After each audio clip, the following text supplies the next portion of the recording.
My self doctor D R Kandpal. आज मैं आप लोगों को सर्वाइकल स्पॉन्डाइलोसिस के बारे में बताने जा रहा हूँ। गर्दन के दर्द की समस्या आजकल की जनरेशन में बहुत ही ज़्यादा कॉमन हो गई है। हमारे गर्दन में 7 हड्डियाँ होती हैं जिनको सर्वाइकल वर्टिब्रा कहते हैं। इनके बीच में से स्पाइनल कॉर्ड जाती है। 2 वर्टिब्रा के बीच में से नर्व्स निकलती हैं। 2 वर्टिब्रा के बीच में एक डिस्क होती है जो शॉक एब्जॉर्बर की तरह काम करती है। 2 वर्टिब्रा के बीच में 3 जॉइंट्स होते हैं। आगे की तरफ इसमें इंटरवर्टिब्रल डिस्क होती है और पीछे की तरफ 2 फैसेट जॉइंट्स होते हैं। इन सभी जॉइंट्स के बीच में कार्टिलेज होता है जो कुशन की तरह काम करता है। वर्टिब्रा की बॉडी आपस में लिगामेंट से जुड़ी रहती है। स्पॉन्डाइलोसिस में स्पाइन के इन्हीं पार्ट्स में वियर एंड टियर होता है। जोड़ों के बीच का जो कार्टिलेज है घिसने लग जाता है। इंटरवर्टिब्रल डिस्क डिजनरेट होने लग जाती है। उसका वॉल्यूम भी कम होने लग जाता है और डिस्क स्पेस कम होने लग जाता है। जो लिगामेंट वर्टिब्रल बॉडी को होल्ड करके रखते हैं वो थिक हो जाते हैं। कार्टिलेज का जो एक्सपोज वाला पार्ट है उसमें बोनी स्पर डेवलप होने लग जाते हैं और डिस्क में फिर लेटेस्ट स्टेज में क्रैक आने लग जाते हैं। डिस्क के अंदर का मटेरियल बाहर की तरफ बल्ज होने लग जाता है जिससे नर्व रूट कंप्रेशन होता है और सिम्टम्स डेवलप होने लग जाते हैं। सर्वाइकल स्पॉन्डाइलोसिस में क्या क्या सिम्टम्स डेवलप होते हैं? इसमें नेक पेन हो सकता है, स्टिफनेस डेवलप हो सकती है, नेक में अकड़न हो सकती है, हेडेक हो सकता है, कंधों में भारीपन होता है, चक्कर आ सकते हैं, हाथों में झंझनाहट या सुन्नपन भी हो सकता है। अब सर्वाइकल स्पॉन्डाइलोसिस के क्या क्या कारण होते हैं या क्या रिस्क फैक्टर रहते हैं इनके बारे में बताते हैं। वैसे तो सर्वाइकल स्पॉन्डाइलोसिस एज रिलेटेड रहता है। 50-60 साल के बाद ये कभी भी हो सकता है, लेकिन आजकल की जनरेशन में 30 साल के बाद भी ये कभी भी हो सकता है। जो लोग गर्दन को बहुत झुका कर रखते हैं या बहुत देर तक ओवरहेड मूवमेंट करते हैं, जो लोग ज़्यादातर मोबाइल बहुत लंबे समय के लिए देखते हैं गर्दन को झुकाकर, या कंप्यूटर पे बहुत लगातार लंबे समय के लिए वर्क करना पड़ता है, उनको सर्वाइकल स्पॉन्डाइलिस होने के ज़्यादा चांसेस रहते हैं।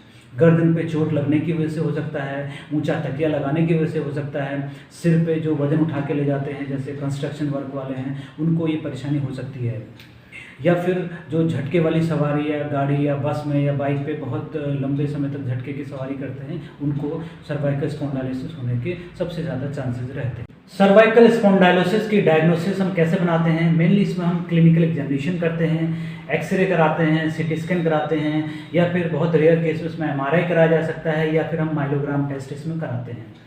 सर्वाइकल स्पॉन्डाइलोसिस का ट्रीटमेंट मेनली इसमें एंटी इन्फ्लामेटरी ड्रग्स दिए जाते हैं, कुछ केसेस में लोकल स्टेरॉइड के इंजेक्शन लगा दिए जाते हैं और इसमें फिजियोथेरेपी कराई जाती है। इसमें मेनली आपको जो प्रीडिस्पोजिंग फैक्टर्स हैं उनको अवॉइड करना होता है। कांडपाल क्लिनिक रुद्रपुर में सर्वाइकल स्पॉन्डाइलोसिस का एडवांस जर्मन टेक्निक के मैट्रिक्स थेरेपी से ट्रीटमेंट किया जाता है, जिसमें बिना किसी सर्जरी के, बिना किसी मेडिसिन के और बिना किसी साइड इफेक्ट के एडवांस जर्मन टेक्निक की मैट्रिक्स थेरेपी से संतोषजनक इलाज किया जाता है, जिसमें बहुत ही कम सेटिंग में, बहुत ही कम समय में आपको संतोषजनक तरीके से गर्दन के दर्द का इलाज कर लिया जाता है। आगे मैं आप लोगों को एक रिव्यू दिखाना चाहता हूं जिनको हमने एडवांस जर्मन टेक्निक की मैट्रिक्स थेरेपी से हमने अपने कांडपाल क्लिनिक में ट्रीटमेंट किया है।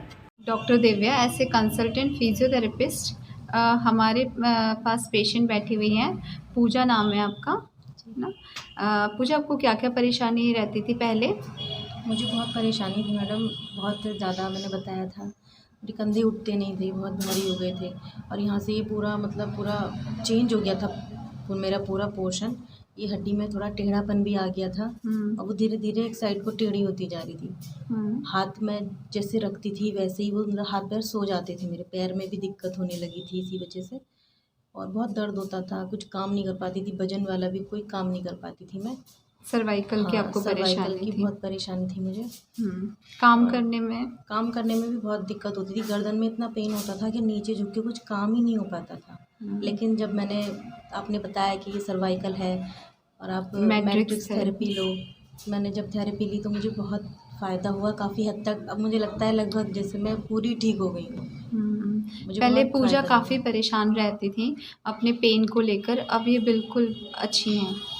अब इनको दर्द भी नहीं होता है, अपने काम भी सारे कर रही हैं। मैं बहुत ज़्यादा परेशान थी, मेरी गर्दन में और कंधों में इतना पेन था। मैंने फिर थेरेपी जब ली तो मुझे बहुत फ़ायदा हुआ और अब मेरी कंडीशन ऐसी है कि लगता है मुझे मैं लगभग ठीक ही हो गई हूँ। मुझे बहुत ज़्यादा फ़ायदा हुआ थेरेपी से, और मैं चाहूँगी कि अगर किसी को सर्वाइकल की प्रॉब्लम है तो वो ये थेरेपी एक बार ज़रूर लें। और अभी हमारी हैप्पी पेशेंट है।